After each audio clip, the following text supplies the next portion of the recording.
సురేష్ గారు మూడో అంశం చూద్దాం సార్. కేరళ రాష్ట్రం మీ స్టేటే. కేరళ రాష్ట్రానికి చెందినటువంటి ఇద్దరు నన్స్ని ఛత్తీస్గఢ్లో అరెస్ట్ చేశారు. ఒకటి కిడ్నాపింగు, తర్వాత హ్యూమన్ ట్రాఫికింగ్, కన్వర్షన్స్, ఈ ఛార్జెస్ మీద. ఇది చాలా పెద్ద పొలిటికల్ టర్న్ తీసుకుంది. దీని మీద ప్రియాంక గాంధీ గారు కొంతమంది యూడీఎఫ్ ఎంపీలతోటి ఆ పార్లమెంట్ ఆవరణలో నిరసనలు తెలియజేశారు. అయితే ఇక్కడ విక్టిమ్స్ హిందువులైనప్పుడు, అంటే పహల్గామ్లో చనిపోయినటువంటి 26 మందిని ఉద్దేశించి వాళ్ళు భారతీయులు అని మాట్లాడారు. ఇక్కడ ఇద్దరు నన్స్ని అరెస్ట్ చేసినప్పుడు వీళ్ళు క్యాథలిక్ నన్స్ అని పర్టికులర్గా రిలీజన్ హైలైట్ చేస్తున్నారు.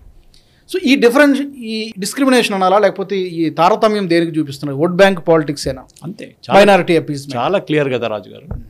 దీంట్లో ఏమి డిఫరెంట్, దీంట్లో చాలా క్లియర్గా ఉంది. ఆమె ప్రియాంక గాంధీ మాట్లాడుతున్నప్పుడు కొన్ని బీజేపీ ఎంపీలు హిందువులు అని రిపీట్ చేశారు. ఆమె ఇండియన్స్ అని చెప్పిన అప్పుడు కూడా నెయ్యి భారతీయ హే, ఇండియన్స్ అని చెప్పింది ఆమె.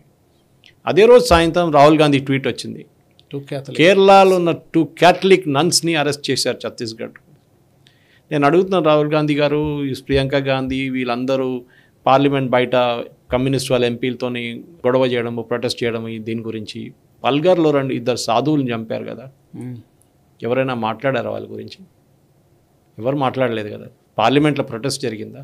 బయట ప్రొటెస్ట్ చేశారా రాహుల్ గాంధీ? చేయలేదు కదా, ఎందుకంటే హిందువులు చనిపోయారు. దీనికన్నా ముందు కూడా ఒకసారి త్రిపురలో ఇట్లనే 2021లో 2 ముస్లిమ్స్ చనిపోయారు, 2-3 ముస్లిమ్స్ చనిపోయారు ఏదో కేసులో. అప్పుడు రాహుల్ గాంధీ ట్వీట్ చేశారు, ముస్లిమ్స్ చనిపోయారు అని చెప్పి.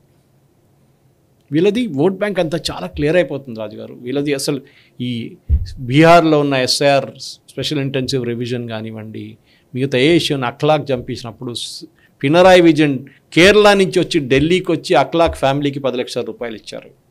కేరళలో చనిపోయిన బెంగాలీ వాళ్ళకి 10 పైసలు ఇవ్వరు, కానీ అక్కడ చనిపోయిన అఖ్లాక్కి వెళ్ళి డబ్బులు ఇస్తాడు. ఎందుకంటే ఓట్ బ్యాంక్ పాలిటిక్స్. కేరళలో చూపించుకుంటారు, చూడండి మేము చేస్తున్నాం అని చెప్పేసి. ప్రాబ్లం ఎక్కడ వస్తుందంటే కేరళలో బీజేపీకి క్రిస్టియన్ ఓట్స్ వచ్చింది లాస్ట్ టైం. అది పెద్ద దెబ్బ కాంగ్రెస్కి, ఎందుకంటే Congress gets a majority of Christian oats, communist కాదు. వాళ్ళు కూడా కొంచెం వస్తుంది, కానీ అంత పెద్ద. కానీ అట్లీస్ట్ బ్యాలెన్స్ చేసే ప్రయత్నం అన్నా చేయాలి కదా సార్, మరి ఇంత వన్ సైడెడ్గానా? మీరు కేరళ ఛానల్స్ చూడండి రాజు గారు, మీ బీపీ అక్కడికే వెళ్ళిపోతుంది. Continuous coverage, half an hour news Asianet, మాతృభూమి, మనోరమ, రిపోర్టర్, 24 న్యూస్లో అర్ధగంట main peak hour news 9 to 9:30 కానీ 10 to 10:30 కానీ 20 నిమిషాలు ఇదే న్యూస్. వాళ్ళ రిపోర్టర్స్ వెళ్ళి ఛత్తీస్గఢ్లో కూర్చున్నారు. అన్ని channels, Malayalam reporters, MPs, Kerala నుంచి ఎమ్మెల్యేలు, వీళ్ళు ఈవెన్ బీజేపీ వాళ్ళు కూడా వెళ్ళి కూర్చున్నారు అక్కడ. అదొక చిన్న క్లాష్ ఉంది సార్. అంటే రాజీవ్ చంద్రశేఖర్ గారు కొంచెం ఈ విషయంలో డిఫరెంట్గా స్పందించినట్టున్నారు.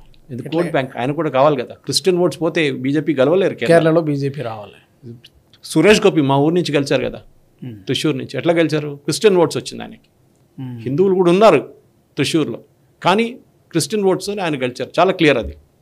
అది రాకూడదని వీళ్ళు చాలా ట్రై చేస్తున్నారు. ఎందుకంటే చిన్న మణిపూర్లో ఒక చిన్న ఇన్సిడెంట్ జరిగితే చాలు, ఒక ఫైరింగ్ జరిగింది, పోలీసులు ఎవరు చనిపోలేదు, అది పెద్ద న్యూస్. కేరళలో 10 నిమిషాలు కవరేజ్ ఉంటుంది.